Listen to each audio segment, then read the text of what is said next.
নমস্কাৰ মৰমৰ ছাত্ৰ ছাত্ৰীসকল জেন এডুকেশ্যন চেনেলটোলৈ তোমালোকক স্বাগতম জনাইছোঁ। আজি আমি আলোচনা কৰিম অষ্টমমান শ্ৰেণীৰ ভূগোল আৰু অৰ্থনীতি বিজ্ঞানৰ পাঠ নং 10 মানৱ সম্পদ উন্নয়নৰ প্ৰতিবন্ধকতাসমূহ আৰু চৰকাৰৰ ভূমিকা নামৰ পাঠৰ প্ৰশ্নৰ উত্তৰবিলাকৰ বিষয়ে আলোচনা কৰিম।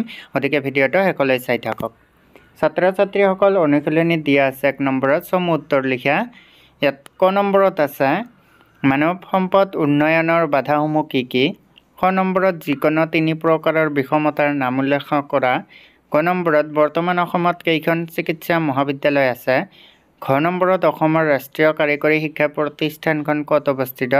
ঙ নম্বৰত সুস্থ শৰীৰৰ বাবে মানুহক কিহৰ প্ৰয়োজন? গতিকে তোমালোকে এইবাৰ 1 নম্বৰৰ উত্তৰখিনি চোৱা। প্ৰথমতে আছে মানৱ সম্পদ উন্নয়নৰ বাধাসমূহ কি কি? তোমালোকে ইয়াৰ উত্তৰত লিখিবা যে মানৱ সম্পদ উন্নয়নৰ বাধাসমূহ হৈছে অধিক জনসংখ্যা, মূলধন বা পুঁজিৰ অভাৱ, দৰিদ্ৰতা, নিৰক্ষৰতা, অন্ধবিশ্বাস আৰু বিষমতা। খ নম্বৰত আছে যিকোনো 3 প্ৰকাৰৰ বিষমতাৰ নাম উল্লেখ কৰা। তোমালোকে ইয়াৰ উত্তৰত লিখিবা যে যিকোনো 3 প্ৰকাৰৰ বিষমতাৰ বিষয়ে তলত উল্লেখ কৰা হ'ল ভাষাভিত্তিক বিষমতা, লিংগ বিষমতা আৰু ধৰ্মীয় বিষমতা। ইয়াৰ পিছত আছে গ নম্বৰত বৰ্তমান অসমত কেইখন চিকিৎসা মহাবিদ্যালয় আছে? তোমালোকে ইয়াৰ উত্তৰত লিখিবা বৰ্তমান অসমত 6খন চিকিৎসা মহাবিদ্যালয় আছে। অসমৰ ৰাষ্ট্ৰীয় কাৰিকৰী প্ৰতিষ্ঠানখন ক'ত অৱস্থিত? তোমালোকে ইয়াৰ উত্তৰত লিখিবা অসমৰ ৰাষ্ট্ৰীয় কাৰিকৰী প্ৰতিষ্ঠানখন শিলচৰত অৱস্থিত। সুস্থ শৰীৰৰ বাবে মানুহক কিহৰ প্ৰয়োজন? তোমালোকে ইয়াৰ উত্তৰত লিখিবা সুস্থ শৰীৰৰ বাবে মানুহক পুষ্টিকৰ খাদ্যৰ প্ৰয়োজন। তাৰপিছত ছাত্ৰ ছাত্ৰীসকলে এইবাৰ চোৱা 2 নম্বৰত আছে আলোচনা কৰা। ক নম্বৰত আছে মানৱ সম্পদ উন্নয়নৰ অসুবিধাসমূহ দূৰ কৰাৰ বাবে কেইটামান উল্লেখযোগ্য পৰামৰ্শ। খ নম্বৰত মানৱ সম্পদ উন্নয়নত চৰকাৰৰ ভূমিকা। গ নম্বৰত দৰিদ্ৰতা আৰু মানৱ সম্পদ উন্নয়নৰ মাজত থকা সম্পৰ্ক। ঘ নম্বৰত নিৰক্ষৰতাই কিদৰে মানৱ সম্পদৰ বিকাশত বাধাৰ সৃষ্টি কৰা আৰু ঙ নম্বৰত অন্ধবিশ্বাস তথা কুসংস্কাৰ মানৱ সম্পদৰ বিকাশত কেনেদৰে প্ৰভাৱ পেলায়। গতিকে তোমালোকে 2 নম্বৰৰ এইবাৰ এনচাৰখিনি চোৱা। প্ৰথমতে আছে মানৱ সম্পদ উন্নয়নৰ অসুবিধাসমূহ দূৰ কৰাৰ বাবে কেইটামান উল্লেখযোগ্য পৰামৰ্শ। তোমালোকে ইয়াৰ উত্তৰত লিখিবা যে আজিৰ দিনত চৰকাৰে প্ৰদান কৰা বিভিন্ন সা-সুবিধা সত্ত্বেও বহু শিশুৱে আধাতে বিদ্যালয় ত্যাগ কৰে বা উচ্চ শিক্ষা ল'বলৈ আগবাঢ়ি নাযায়। এই ক্ষেত্ৰত অভিভাৱকসকল সচেতন নোহোৱাৰ বাবে শিশুবোৰ সহজে বিপথে পৰিচালিত হয়। গতিকে অভিভাৱকসকলৰ মাজত সচেতনতা অনাটো নিতান্তই দৰকাৰী। তাৰ কাৰণে প্ৰয়োজনীয় উপায় বা ব্যৱস্থা গ্ৰহণ কৰাৰ স্থল আছে। দৰিদ্ৰতা নিৰাময়ৰ বাবে চৰকাৰে লোৱা বিভিন্ন আঁচনিবোৰ যাতে প্ৰকৃত হিতাধিকাৰীয়েহে পায় তাৰ ক্ষেত্ৰত সঠিক ব্যৱস্থা গ্ৰহণ কৰা উচিত। বহু সময়ত সমাজৰ আৰ্থিকভাৱে সবল লোকেই দুখীয়া নিচলা লোকৰ বাবে অহা সাহাৰ্য আত্মসাৎ কৰাৰ অভিযোগ উঠে।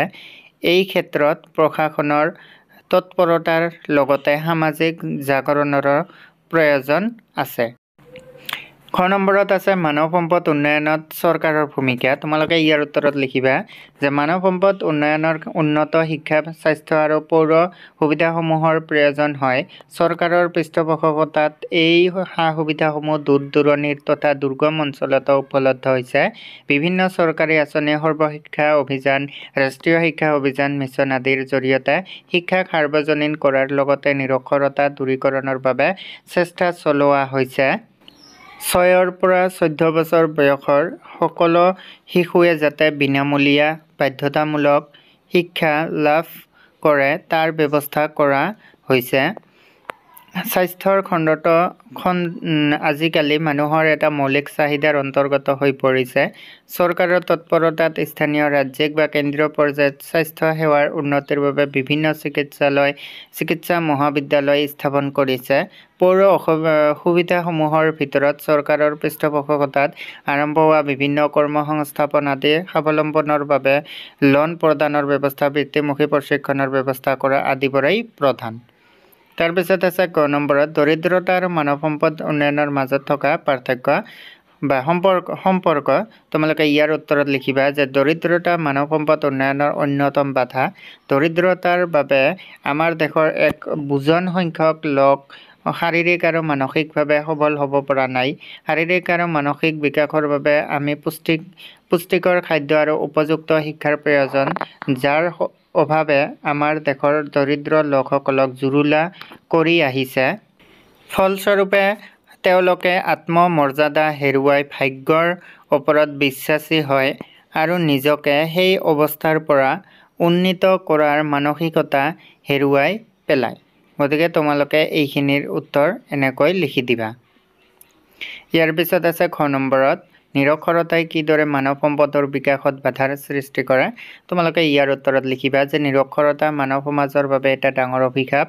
আমাৰ দেশত প্ৰায় 26% লোকেই নিৰক্ষৰ। নিৰক্ষৰতাই জ্ঞান, উপযুক্ততা, দক্ষতা, কাৰিকৰী কুশলতা আদিৰ বৃদ্ধিত বাধাৰ সৃষ্টি কৰে আৰু ই মানৱ সম্পদ গঢ় দিয়াত আত্মৰাই স্বৰূপ। নিৰক্ষৰ লোকসকল অতি সহজেই বিভিন্ন ধৰণৰ শোষণৰ বলি হয়, যাৰ ফলত সমাজত আৰ্থ-সামাজিক বৈষম্য অতি প্ৰকট হৈ উঠে। তোমালোকে এনেকৈ ঘৰ এনচাৰখিনি দিবা। ইয়াৰ পিছত আছে অ নম্বৰত অন্ধবিশ্বাস তথা কুসংস্কাৰে মানৱ সম্পদৰ বিকাশত কেনেদৰে প্ৰভাৱ পেলায়। তোমালোকে ইয়াৰ উত্তৰত লিখিবা যে নিৰক্ষৰতা মানৱ সমাজৰ বাবে এটা ডাঙৰ অভিশাপ। আমাৰ দেশৰ প্ৰায় 26% লোকেই নিৰক্ষৰ। নিৰক্ষৰতাই জ্ঞান, উপযুক্ততা, দক্ষতা, কাৰিকৰী দক্ষতা আদিৰ বৃদ্ধিত বাধাৰ সৃষ্টি কৰে আৰু ই মানৱ সম্পদ গঢ় দিয়াত আত্মৰাই স্বৰূপ। উদাহৰণস্বৰূপে আমাৰ অসমৰ চাহ বাগিচাবোৰত কৰ্মৰত অধিকাংশ শ্ৰমিকেই নিৰক্ষৰ। দেখা যায় চাহ বাগিচাৰ আদিবাসী শ্ৰমিকসকলে সকলো দিশৰ পৰা পিছপৰা। তেওঁলোক নিৰক্ষৰ হোৱাৰ বাবে অতি সহজে বিভিন্ন ধৰণৰ শোষণৰ বলি হয়, যাৰ ফলত সমাজৰ আৰ্থ-সামাজিক বৈষম্যৰ সৃষ্টি হয়। ইয়াৰ পিছত আছে 3 নম্বৰটোত চোৱা খালী ঠাই পূৰ কৰা। খালী ঠাই পূৰ কৰা দিয়া আছে কেইটামান কুৱেশ্যন, তোমালোকক খালী ঠাই পূৰ কৰিবলৈ কোৱা হৈছে।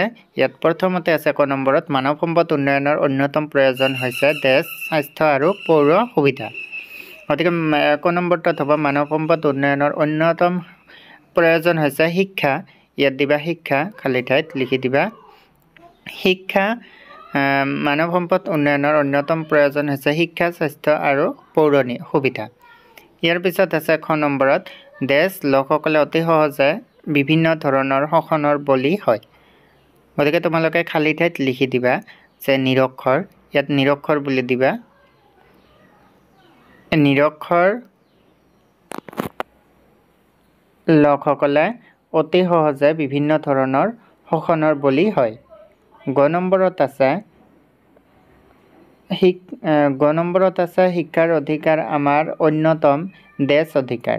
গতিকে তোমালোকে খালী ঠাইত দিবা যে শিক্ষাৰ অধিকাৰ আমাৰ সমাজৰ শিক্ষাৰ অধিকাৰ আমাৰ অন্যতম। ইয়াত দি আছে শিক্ষাৰ অধিকাৰ আমাৰ অন্যতম মৌলিক। ইয়াত মৌলিক দিবা, মৌলিক অধিকাৰ এনেকৈ লিখি দিবা। তাৰপিছত খ নম্বৰত আছে দেশ চনৰ পৰাই আমাৰ দেশত শিক্ষা অধিকাৰ আইন প্ৰৱৰ্তন কৰা হৈছে। গতিকে ইয়াত দিবা 2009 চনৰ পৰাই আমাৰ দেশত শিক্ষাৰ অধিকাৰ আইন প্ৰৱৰ্তন কৰা হৈছে। ইয়াৰ পিছত আছে অ নম্বৰত চৰকাৰে গ্ৰহণ কৰা কাৰ্যকৰী কৰাত সঠিক পৰিকল্পনাই মানৱ সম্পদ আৰু সম্পদ উন্নয়নৰ গতি তেজ কৰে।